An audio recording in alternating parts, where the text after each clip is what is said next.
तो सर कोई आसान तरीके ओवर थिंकिंग और स्ट्रेस को ख़त्म करने के लिए जो हमारे ऑडियंस देख रहे हैं, वो कुछ इजी स्टेप लाइफ में अपनाएं जिससे दोनों चीज़ों को ओवरकम करने में कुछ हेल्प मिल जाए?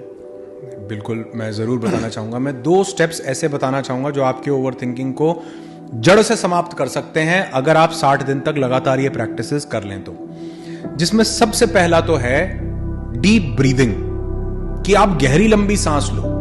इतनी गहरी, इतनी लंबी करो कि कोशिश करो आपको एक ऐसे मार्क तक पहुंचना है कि आप 1 मिनट में केवल 2 ही सांसें ले पाओ। आपका दिमाग एक समय पर एक काम करता है।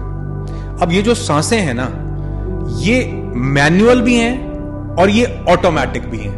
मतलब ये वो गाड़ी है जो मैनुअल भी है और ऑटोमेटिक भी है।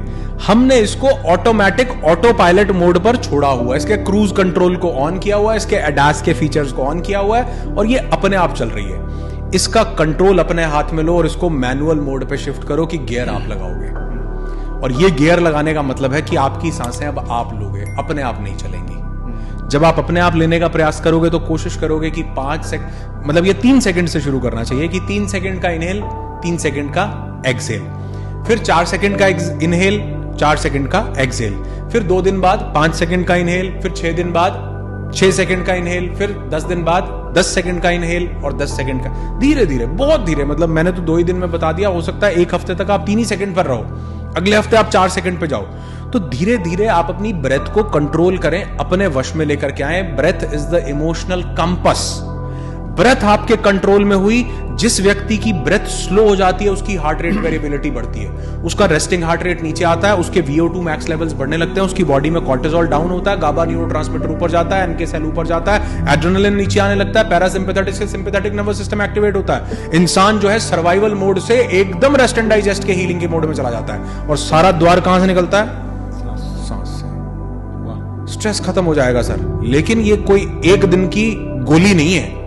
ये एक प्रक्रिया है जिसको आपके शरीर को ट्रेन करना पड़ेगा। आपको अपनी बॉडी के सारे सेल्स को ट्रेन करना, एक एक सिस्टम को ट्रेन, आपके सबकॉन्शियस माइंड तक को ट्रेन करना पड़ेगा कि भाई मैं तो गहरी सांस ही लेता हूं। तो दिन में आप इसकी शुरुआत 5 मिनट से कीजिए और 1 मिनट में आप कोशिश कीजिए कि एक बार में आप कोशिश कीजिए कि पहले 3 सेकंड से शुरू करके 3 सेकंड का इनहेल, 3 सेकंड का एक्सहेल, इससे शुरू करें। और अभी भी अगर आपको मैं एक टास्क दूं कि आपकी सांस जो है ये 10 सेकंड का इनहेल होना चाहिए, क्या आप कर सकते हो? ट्राई करके देखोगे? 10 सेकंड का इनहेल मैं बोलता हूं, इनहेल 1 2 3 4 5 6 7 8, मतलब डन तो 6 पे ही हो गया था, लेकिन यहां पे मैंने आपका एंड्योरेंस लेवल नहीं चेक करना था। यहां पे ये देखना था कि जितनी देर भी आप सांस ले रहे थे, क्या आप कुछ सोच रहे थे? क्यों? क्योंकि आपका दिमाग एक ही काम एक वक्त पे कर सकता है। या तो वो सोच सकता है और ब्रेथ को ऑटो मोड पे डाल के, ऑटो पायलट पे कि बढ़ते रहो जहां बढ़ना है, उसको छोड़ सकता है, या फिर वो ब्रेथ को मैनुअली ऑपरेट कर सकता है और बाकी कामों को छोड़ सकता है कि अब मेरे पास स्ट्रेस का समय नहीं है, क्योंकि अब मेरा पूरा ध्यान मेरी सांस को लेने के ऊपर है। ध्यान सांस पे होगा तो ओवर थिंकिंग करने के लिए हमारे पास ध्यान भटकेगा ही नहीं, दिमाग जाएगा ही। सर आपने कॉफी पीनी है, गाड़ी चला रहे हो, तो आप गाड़ी को एडास पेडास पे डाल के, क्रूज कंट्रोल ऑन करके, सब करके, और आप अपना आराम से बैठ जाते हो, तभी तो आप कॉफी पी पाते हो।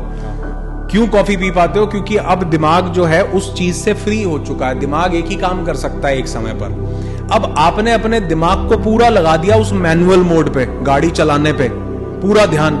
अब आप दूसरे काम को नहीं परफॉर्म कर सकते। तो इसी तरह से आपने वो जो सांसें ऑटो मोड पर चल रही थी, आपने उसकी कमांड अपने हाथ में ले ली, तो दिमाग जो है अब स्ट्रेस वाले थॉट्स को उतनी देर नहीं देगा। और मैं यहां पे एक और चीज भी ऐड करना चाहूंगा। कई लोग ये भी बात बोल देते हैं सर कि तो ये तो हम दिन में 5 ही मिनट के लिए करेंगे, फिर ये तो हम 10 ही मिनट के लिए करेंगे। फिर यहां पर 3 पॉइंट्स बड़े जरूरी हैं समझने वाले। पहला तो ये, अगर आपको लगता है 5 ही मिनट के लिए करेंगे सर, तो 50 के लिए कर लो, किसने रोका है? शुरुआत छोटे से करो, फिर धीरे धीरे बढ़ा लो। ये तो आपकी लाइफ की प्रायोरिटी क्या है उस पर डिपेंड करेगा ना। अगर आपकी सेहत आपकी पहली प्रायोरिटी है तो आप निकालोगे जी 50 मिनट, आप बैठोगे ध्यान में, आप करोगे मेडिटेट, निकालो। दूसरा, अगर नहीं भी निकलते तो ये सोचो कि something is better than nothing. और आपने अपने नर्वस सिस्टम को 5 मिनट के लिए सही ट्रेन तो किया। सिगरेट भी इंसान 2 ही मिनट के लिए पीता है और उसकी लत में आ जाता है। वो कौन सा 24 घंटे पीता है? आपकी बॉडी को जब उससे अच्छा लगने लगेगा, प्लेजर मिलने लगेगा, तो वो खुद ब खुद आपको फोर्स करेगी बिठाने के लिए कि भाई अब 5 मिनट में आनंद नहीं आ रहा, अब तो ये 20-25 मिनट की प्रक्रिया होनी चाहिए। और तीसरी चीज, एक कहानी कहीं से सुनी थी, एक कोई घर जल रहा था, उस घर में एक चिड़िया अपने चोंच में पानी डालकर उस घर के ऊपर डाल रही थी। किसी ने कहा तेरी चोंच में कितना पानी है, इससे क्या आग बुझेगी? तो उसने कहा आग का तो पता नहीं, लेकिन जब इस घर का इतिहास लिखा जाएगा तो मेरा नाम आग लगाने वालों में नहीं, आग बुझाने वालों में आएगा। तो जब आपका इतिहास लिखा जाएगा तो ये जरूर लिखा जाएगा कि आपने प्रयास किया, और अगर प्रयास 1 मिनट का भी हो तो वो भी सराहनीय है, उसको भी आज से शुरू कर दो।